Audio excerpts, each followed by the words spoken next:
అవిస్ కిచెన్కు స్వాగతం. అందరికీ నమస్తే. అందరు బాగున్నారండి? ఈరోజు మార్చి 5 నా స్పెషల్ డే అండి. ఎందుకంటే మా ఆయనది బర్త్డే. ఆయన జ్ఞాపకార్థంగా ఒక స్వీట్ చేస్తున్నాను నేను. ఆ స్వీట్ ఏంటంటే శనగపప్పు పాయసం చేస్తున్నానండి. చేసే విధానము చూడండి. పాయసానికి వేసే పదార్థాలు: 1/2 kg శనగబ్యాళ్ళు, 1/2 kg బెల్లము, 1/2 లీటరు పాలు, 1 కప్పు నెయ్యి, ద్రాక్షలు, యాలక్కి, ఒట్టి కొబ్బెర, గోడంబీలు, బాదామీలు, ఈ గ్లాస్ నిండా రవ్వ. మొదటిగా శనగబ్యాళ్ళను కుక్కర్లో వేసుకొని నీళ్ళు పోసి 2 సార్లు కడగాలి మంచిగా శుభ్రంగా.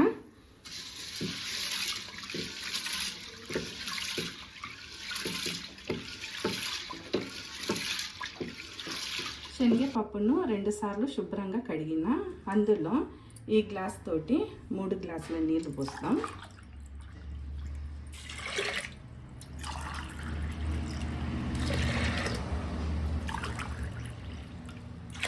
మూడు గ్లాసుల నీళ్ళు పోసి కుక్కర్ స్టవ్ మీద పెడతా. 3 విజిల్ కావాలండి. స్టవ్ వెలిగించి 1/2 లీటర్ పాలు తీసుకున్నాం కదా, పొర్లటానికి 8 ప్రక్క పెడుతున్నా. అవి పొర్లుతూ ఉంటుంది. అంత లోపల ఈ స్టవ్ వెలిగించి ప్యాన్ పెట్టి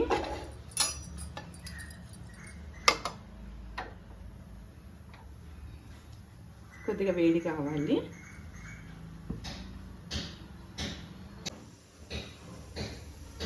ప్యాన్ వేడైంది. అందులో నెయ్యి వేస్తున్నా. తగినంత నెయ్యి వేసుకోండి. ద్రాక్షలు వేస్తున్నా. ఒట్టి కొబ్బెర, గోడంబి, బాదం పప్పు అన్నీ వేయించుకుందాము. గోల్డెన్ కలర్ వచ్చేంత వరకు మంచిగా వేయించుకుందాము.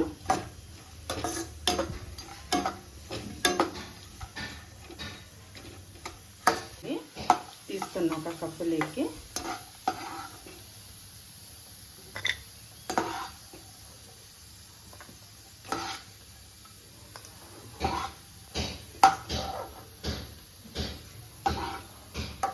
అన్నీ 1 కప్పులో తీసినానండి. ఈ ప్రక్కన పెడదాము. 1 టీ గ్లాస్ తోటి రవ్వ వేసుకుందాం. బన్సీ రవ్వ ఇది వేసుకొని ఇది కూడా మంచిగా వేయించుకోవాలి గోల్డెన్ కలర్ వచ్చేంత వరకు. ఇక్కడ కుక్కరు విజిల్ వస్తుంది. 3 విజిల్ అయిన తర్వాత గ్యాస్ బంద్ చేసుకోవాలి స్టవ్. ఇక్కడ పాలు వేడవుతూ ఉన్నాయి. ఇవి కూడా వేడైన తర్వాత దించుకుందాము. మంచిగా వేయించుకుందాము. రవ్వ గోల్డెన్ కలర్ వచ్చిందండి. చూడండి మంచిగా. స్టవ్ బంద్ చేసి చిన్న కప్పులో తీసుకున్న ఇది కూడా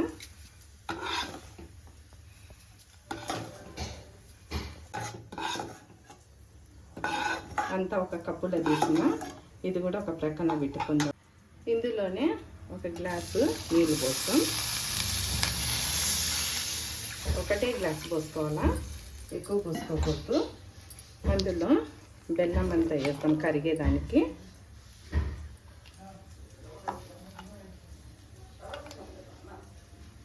కరిగిన తర్వాత శనగబ్యాళ్ళు ఉడికింటాయి కదా, అందులో వేస్తాము. అక్కడ పాయసం అయితే ఉండదండి. అంత లోపల మా ఆయనది బర్త్డే కాబట్టి 2 మాటలు చెప్తానండి. మాది డిటిపి సెంటర్ ఉంది, శివ గ్రాఫిక్స్ అని. మేము వెడ్డింగ్స్ కానీ డిజిటల్ కార్డులు, బర్త్డే కార్డ్స్, లెటర్ ప్యాడ్లు అన్నీ చేస్తామండి. మీ ఇంట్లో ఏమన్నా ప్రింటింగ్ చేయాలనిపిస్తే మా కొడుకు చేస్తాడండి. ఇప్పుడు మా కొడుకు పేరు స్టాలిన్ అని. ఇక్కడ ఆర్డర్ ఇవ్వచ్చు. ఇందులో ఫోన్ నంబర్ కూడా ఇస్తామండి.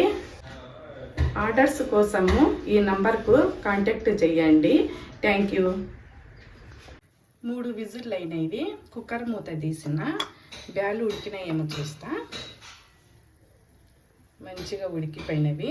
ఇట్లా అంటే ఉడికిపోయినాయి చూడండి. ఇప్పుడు కుక్కర్లో ఉన్న ఈ పప్పును ఈ డేసలో పోస్తున్నా. ఈ బాండీలో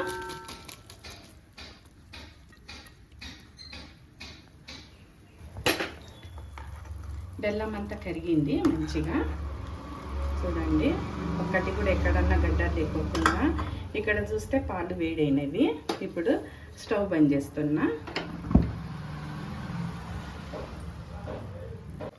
శనగపప్పును స్టవ్ మీద పెట్టిన.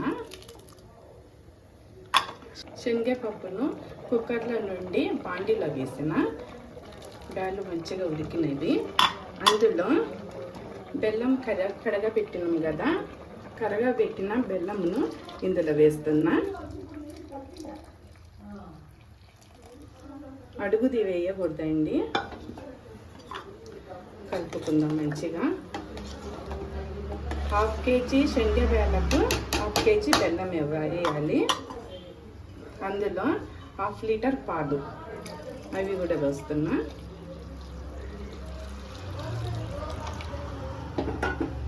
అందులోనే బాదం పప్పు, గోడంబి, ద్రాక్షి, పొట్టి కొబ్బరి అంతా వేస్తున్నా.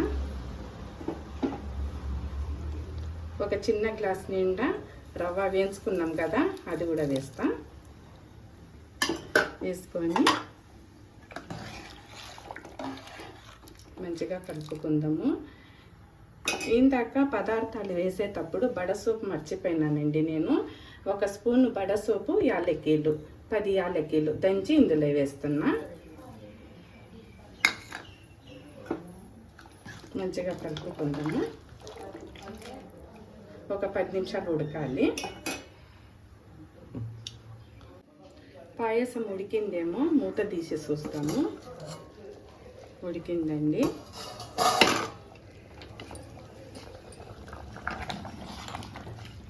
రెడీ అయింది పాయసము.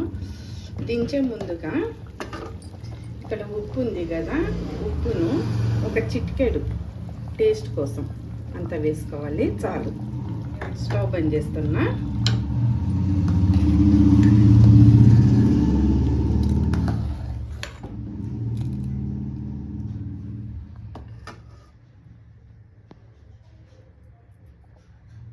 పాయసం రెడీ అయింది. శనగబేళ్ళ పాయసం రెడీ అయింది.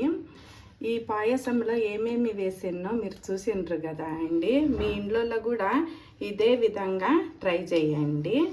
ఈ వీడియోని చూసి లైక్ చేయండి, షేర్ చేయండి, సబ్స్క్రైబ్ చేయండి. నెక్స్ట్ వీడియోలో మనం కలుసుకుందాము. బాయ్.